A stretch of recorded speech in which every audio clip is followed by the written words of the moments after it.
This is a Google Apps Script web app that I made that takes TCX files, which is what like Fitbits and Garmin's it can export, and lets you map your journeys and show a race among multiples. And so what you do is I'm going to just choose 3 different files here.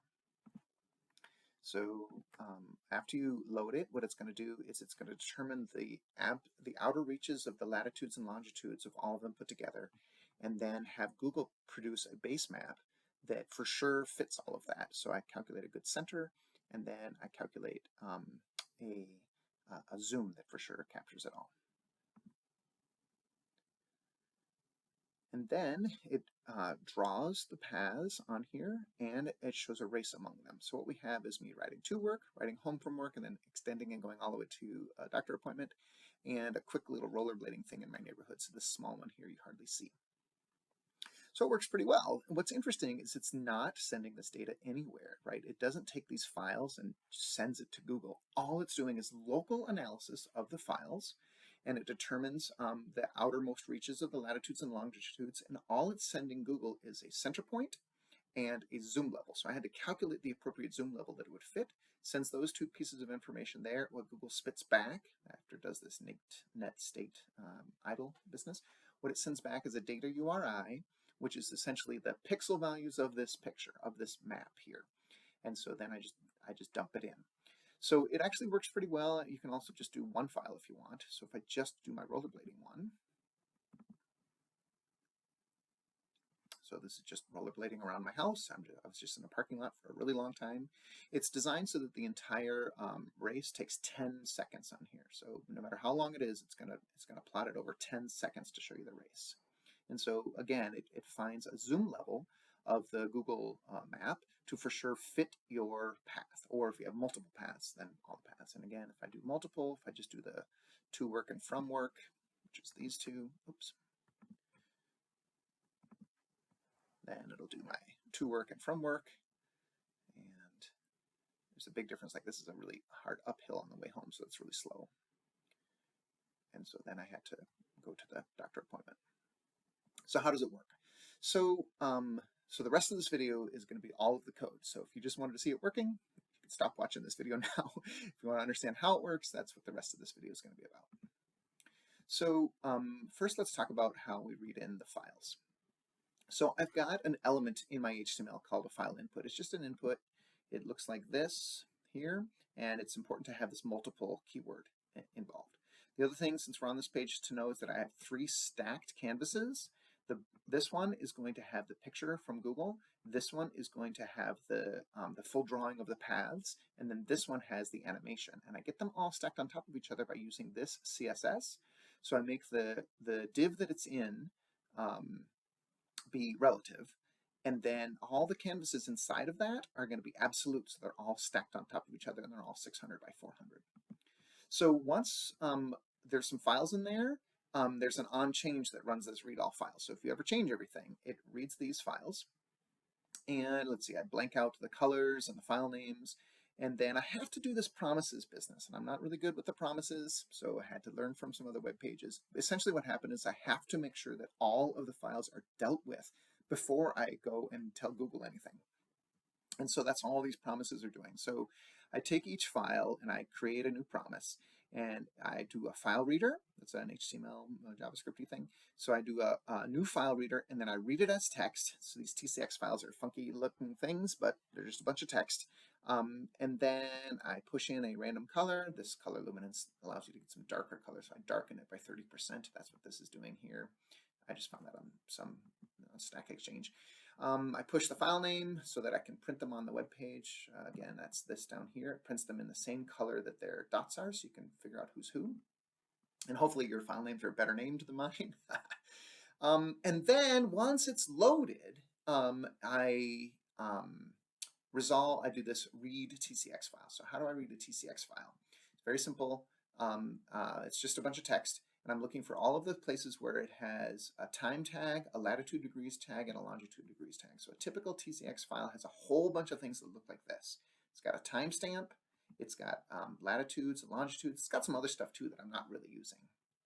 Though you'll see that I was prepared to do some altitude stuff, so this altitude, but I actually didn't end up using anything with it. So once I read all of those, I now have basically a collection of latitudes, longitudes, and altitudes for that file.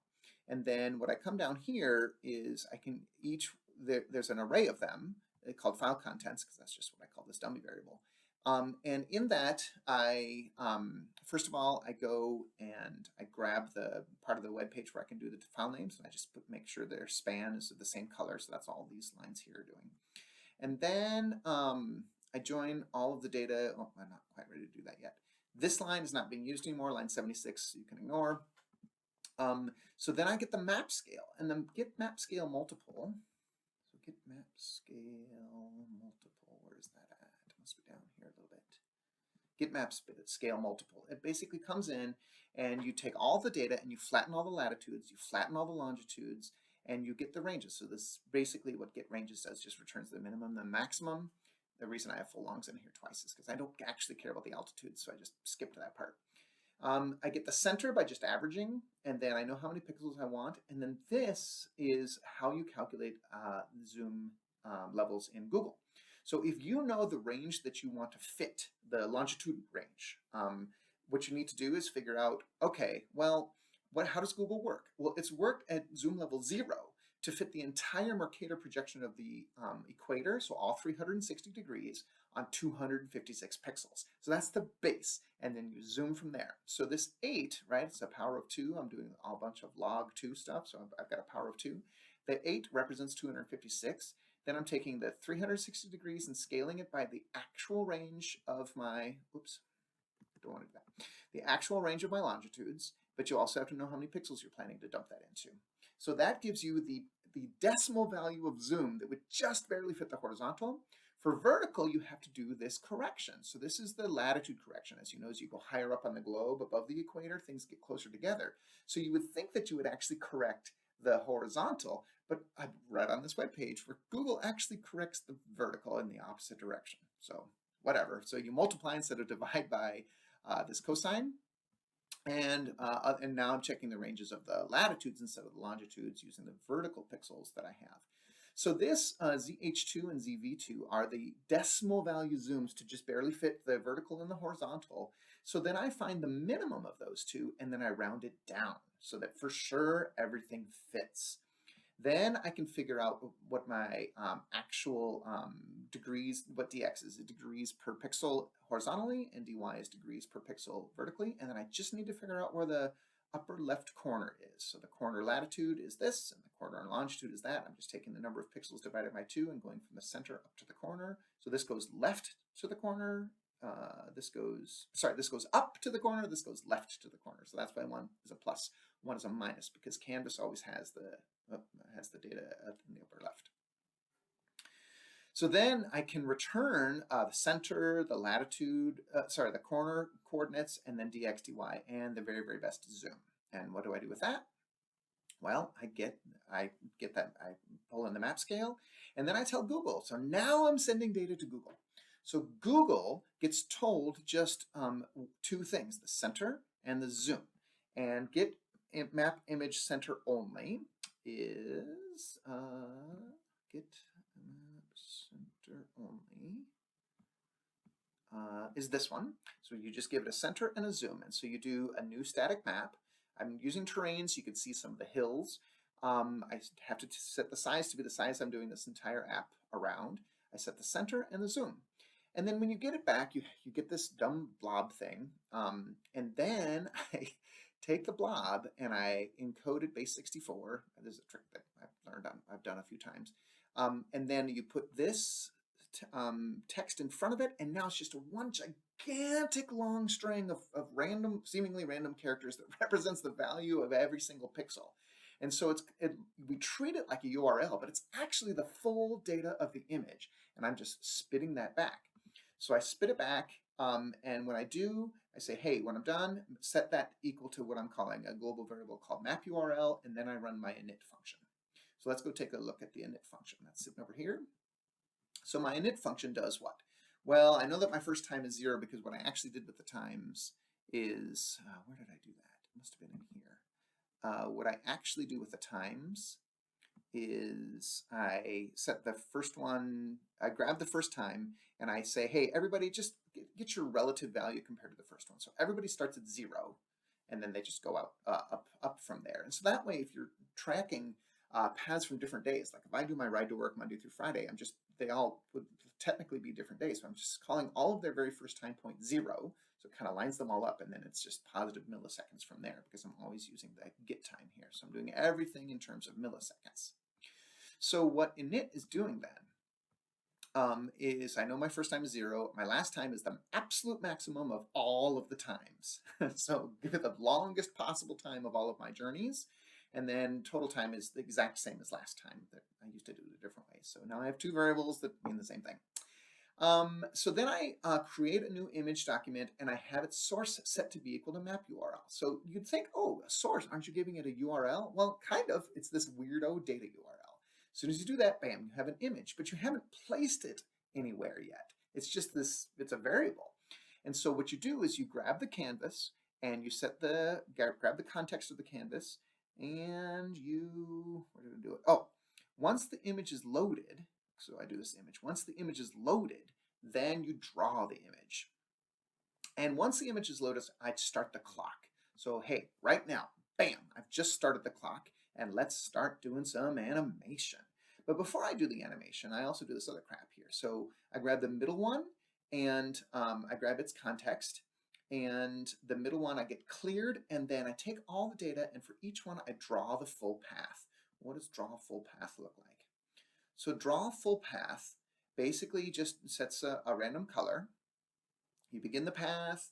Let's see, I'm grabbing I'm just making a copy. I don't want to actually overwrite the data, so I make a copy. Grab the first one, I move to the first point, and then for every point, I go to the next point, and then I draw the stroke. And so I'm able to draw the path for all of the paths in a slightly different color. They've been randomized, you may remember.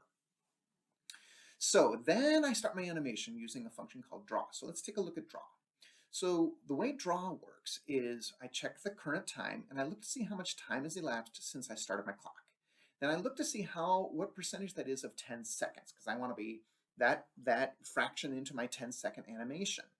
And so let's see here. So then I figure out, okay, first time, remember, is 0. So I get that same fraction of the total time. So maybe this journey was a 4-hour-long journey. So it figures out that same fraction. I'm going to animate it over 10 seconds, but it might have taken me 4 hours to do the actual journey. So that's all this line is doing.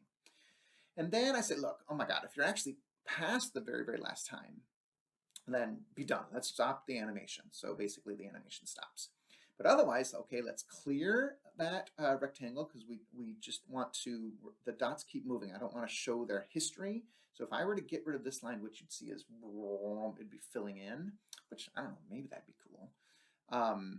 And so then for every one of the datas, I come in here and I say, okay, find the index in the data where it's just past that target time. And if you can't find it, that means it's way past. Basically, that one ended first. And it's just sitting there, well then just grab the very, very last one and make sure that rectangle sits there at the end. And then do the fill style based on the color, and then this get maps XY just returns the location. So get maps XY is down here somewhere.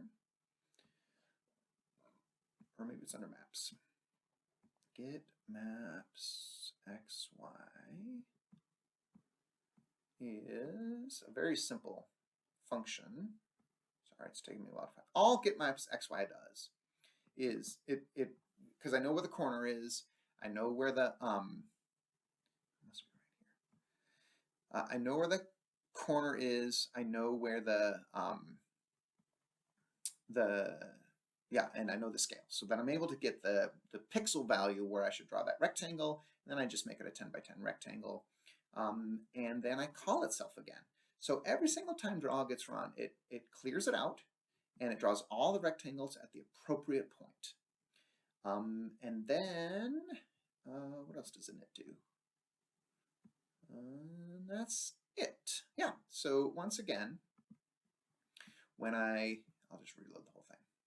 Actually, for the fun of it, let me clear that, let me not erase.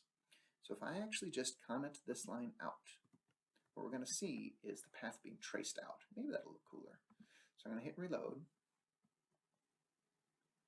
And I'm going to choose those same 3 files. Well, let me just do the top 2, the going to work and coming home from work. Oops. There. Okay, so I'm going to work, coming home from work. Yeah, so it's just spilling it all out. So that's the race. Oh, looks kind of funny. And then that one ends, and then I get to the doctor's appointment. So yeah, so it works pretty well. And the cool thing is it's not sending a ton of data back and forth to Google. Google is just making a pretty simple map and sending the value back again. And I think I can show you just how ugly that URL is. I think it's called map URL. Yeah, so map URL, this is it. This is the exact data. Oh, let's see, show more. Is this everything now? So this is what Google sends back. Wow, it's gigantic. This is the actual pixel by pixel values to be able to draw this map. And that's what Google's sending back. It's not sending the image. It's not storing and saving the image anywhere. It's just sending the raw data. And when you put right here, this data :image / PNG ;base64, comma, and all the crap, it's what can draw the image for you.